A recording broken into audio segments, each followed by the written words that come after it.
మా కూతురుకు క్రాంతి కిరణ్తో విడాకులు అయిపోయిన తర్వాత మా అమ్మాయి టీ న్యూస్లో పనిచేసేది. అక్కడ పూర్ణచందర్ అనే వాడు ఉంటాడు. అతను మా అమ్మాయి ఎంబడ 3 సంవత్సరాల నుండి మా ఎంబడ పడ్డాడంట. నాది నిన్ను పెళ్లి చేసుకుంటానని 3 సంవత్సరాలు వెంబడబడి 3 సంవత్సరాలకు ఆమెను కన్విన్స్ చేసిండంట. చేసి అప్పటి నుండి రిలేషన్లో ఉన్నాడు. ఇప్పుడు 4 సంవత్సరాల నుండి వాళ్ళు సపరేట్గా రూమ్ తీసుకొని ఉంటున్నారు. ఇక ఎప్పుడూ గొడవలు పడుతూనే ఉన్నారు. ఇక ఇట్లా గొడవలు పడి మొన్న 26 నాడు మా కూతురు నానా నేను ఆయనతో ఉండలేను, నువ్వు వచ్చేసి రూమ్కు మాట్లాడటానికి అని చెప్పింది. నేను న్యూస్కి నేను వెళ్ళిపోతా డ్యూటీకి, నువ్వు వచ్చి పూర్ణచంద్రతో మాట్లాడవనంటే నేను అన్నా నేను సింగిల్గా మాట్లాడినామా, నువ్వు ఉండు, మీ ఇద్దరితో కలిసి నేను మాట్లాడతా అని చెప్పి ఇంటికి వచ్చేసి కూతురుతో ముందు మాట్లాడితే నాన్న ఇక నేను ఉండను, కరెక్ట్గా నిర్ణయం చేసేసుకున్నా, మళ్ళీ నువ్వు ఆయనతో మాట్లాడేటప్పుడు మళ్ళీ నువ్వు అడ్జస్ట్ చేయడానికి నువ్వు ప్రయత్నం చేయొద్దు నాన్న అని అన్నది. సరే నీ ఇష్ట ప్రకారంగా నాన్న అమ్మ అని చెప్పినాక ఈమెతో మాట్లాడిన తర్వాత ఆయనతో పూర్ణచందర్తో నేను బయట కూర్చొని మాట్లాడినాము. ఆ టైంలో మా కూతురు కూడా వచ్చి కూర్చున్నది. నేను అతన్ని ఫస్ట్ టైం చూసిన.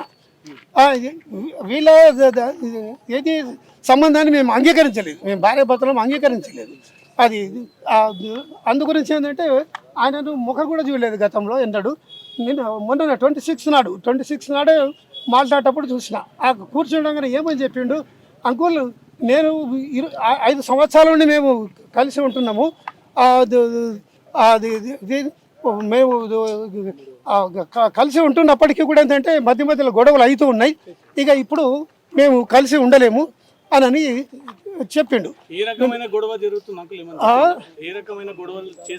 ఇక వాళ్ళు ఏం గొడవలు చేసుకుంటున్నారో మనకు అర్థం కావు, చెప్పరు మనకు. గొడవలు మాత్రం జరుగుతున్నాయి. ఏ విషయంలో అనేది వాళ్ళకి స్పష్టంగా చెప్పలేదు. కొంతకాలము మా బిడ్డ కూడా మాతో మాట్లాడకుండా ఉన్నాము, ధైర్యంగానే ఉన్నాము.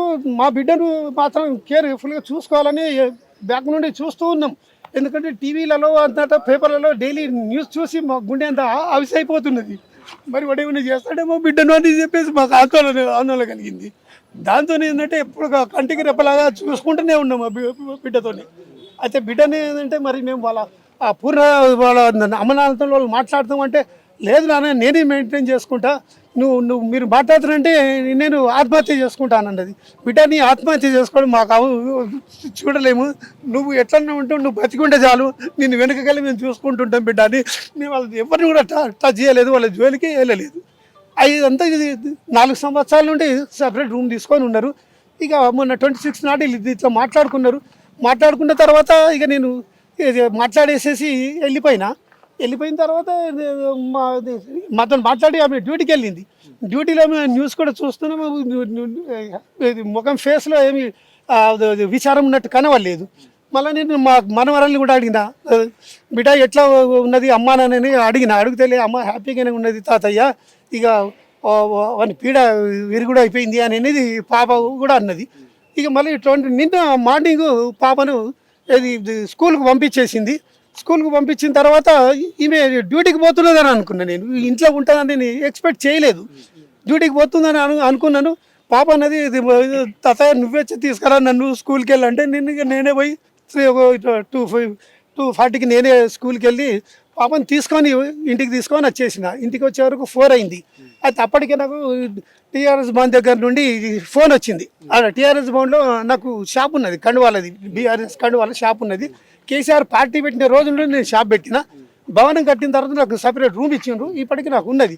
అయితే అక్కడికి వెళ్ళి ఫోన్ రాగానే నేను పాపకు బేటా నేను ఆ కండువాలు ఇచ్చేసి వస్తాను, నువ్వు ఇంట్లో ఉండని చెప్పేసి రామ్నగర్లో ఇంటికాడ దింపేసి నేను వెళ్ళిపోయినా. వాళ్ళకి పోయి ఇచ్చేసి తిరిగి వచ్చే వరకు 6 అయింది.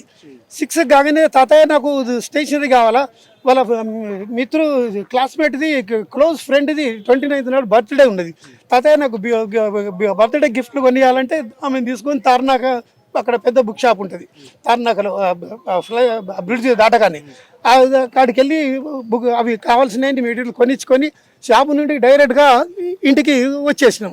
ఇక అప్పటికే ఏంటంటే చాలా ఆలస్యమైంది. అమ్మ ఇంట్లోనే ఉన్నది తాతయ్య అని అంటే నేను గేట్ దగ్గరనే దింపేసి బేటా నేను మళ్ళీ కలుస్తా, మరి నాకు అర్జెంట్ పని ఉందని చెప్పేసి నేను వెళ్ళిన. కరెక్ట్గా నేను 8 o'clock దింపిన అక్కడ.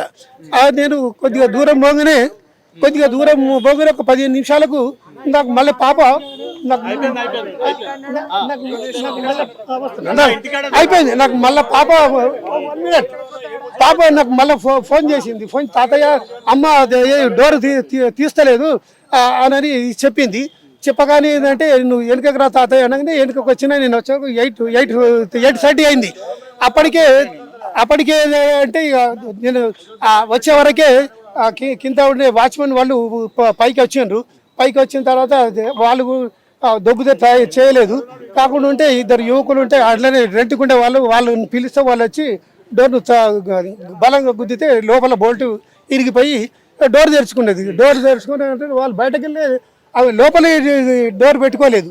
బయటకు చూడగానే శవం వేలాడుతున్నది అని వాళ్ళు భయానికి బయట ఉన్నారు. అప్పటికే నేను 8:30కి నేను కరెక్ట్గా వచ్చినా నేను పోగానే చూసే వరకు శవం వేలాడుతున్నది. అసలు ఊహ కూడా ఊహించలేదు అట్లా చేసుకుంటుందని, ఆలోచించలేదు. అట్లా గిట్లా కొద్దిగా అనుమానం వచ్చినా కానీ జాగ్రత్తలు తీసుకొని కాపాడుకునేవాడిని బిడ్డను. ఇది జరిగింది సార్. ఇప్పుడు స్వేచ్ఛ గారి మరణం అనేది అందరినీ భావోద్వేగానికి గురి చేస్తుంది అనుకోవచ్చు, కానీ జరిగిపోయింది సార్. కానీ ఇప్పుడు నెక్స్ట్ ఫర్దర్గా వాళ్ళ తల్లిదండ్రులు కోరుకున్నట్లుగా ఏం చేయబోతున్నారు? వాళ్ళ తల్లిదండ్రులు ఏదైనా కంప్లైంట్ ఇచ్చినా దాన్ని పరిశీలించాల్సిన అవసరం అయితే ఉన్నది. చనిపోవడం అనేది దురదృష్టకరం. మళ్ళీ ఇప్పుడు ఏం జరిగినా కూడా దాన్ని తల్లిదండ్రులు ఏమైతే అనుమానాలు వ్యక్తం చేస్తారో వాటిని నివృత్తి చేస్తే అసలు ఏం జరిగిందని మాకు తెలుస్తుంది. అప్పటి వరకు మనకైతే తెలియదు. తన పాప కూడా ఉంది. అందరం కూడా పాపకు మేమందరం కూడా వాళ్ళ కుటుంబానికి అండగా ఉంటాం. మాతో కలిసి పనిచేసింది 15 సంవత్సరాలు మాతో ఉన్నది, మా యూనియన్లో ఉన్నది, మా ఇద్దరం కలిసి కూడా సంస్థలో పనిచేసినాం. సో మేమందరం కూడా పూర్తిగా వాళ్ళ కుటుంబానికి అండగా ఉంటాం. ఎందుకంటే తన బాడీ పైన అక్కడక్కడ గాయాలు ఉన్నాయి అని చెప్పేసి కూడా వార్తలు వినిపిస్తూ ఉన్నాయి సార్. ఇది ఇవన్నీ మనం చూడనప్పుడు దాన్ని మాట్లాడడం అనేది కరెక్ట్ కాదు.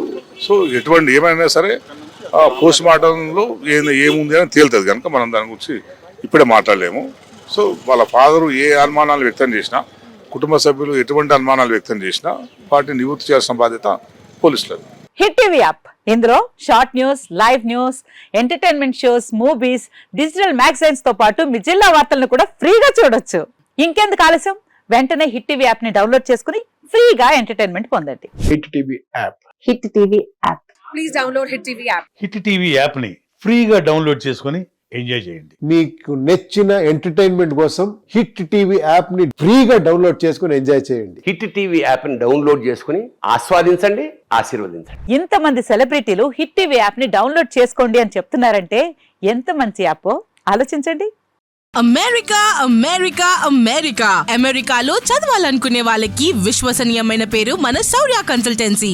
UK లో 1 year masters, UK లో 1 year masters, 2 years work permit up to 5 years visa. Contact Saurya Consultancy. Contact 89851 89851.